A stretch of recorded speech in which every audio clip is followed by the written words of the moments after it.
از اینا که دارم. ای بابا بچه کوچولو ببین یک کوچولو نمیزنه.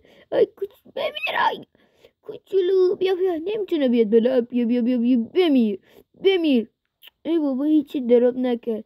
دلم خوش بود که دایموند دراب میکنه. اینجام که چیزی نیست. داره هوا شب میشه دیگه. زامبی ها اینا میان. آخ جون. او هویج. او خوبه چون جونم قلبم کمه. باید بزینه بخورم. نم. خب الان خوب شد. زامبی خدای با دایموند دراب کن. ای بابا دونه.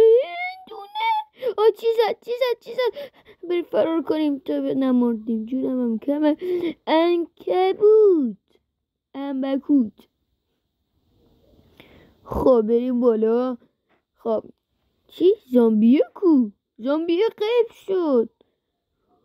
زامبی پایین. نه چاقه رفته پایین. نه اشتباه شد. لاغر میره پایین. ولش کن. خب XP الان به چه درد من میخوره؟ ولش کن نیاز نیست. خب حساب کن عنکبوته بیاد بالا.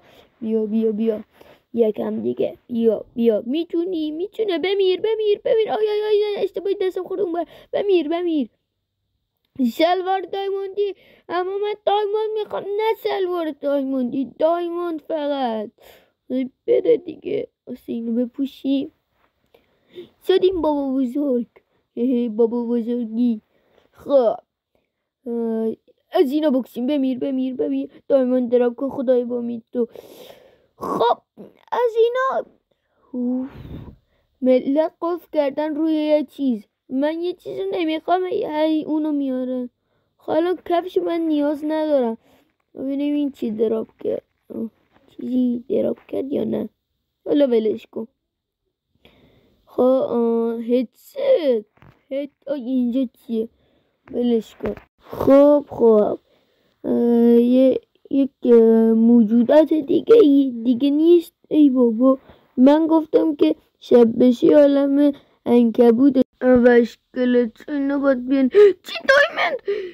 چه جوری دایموند داد؟ ممکنه مثل همون قضیه هویجه مردن بردیم.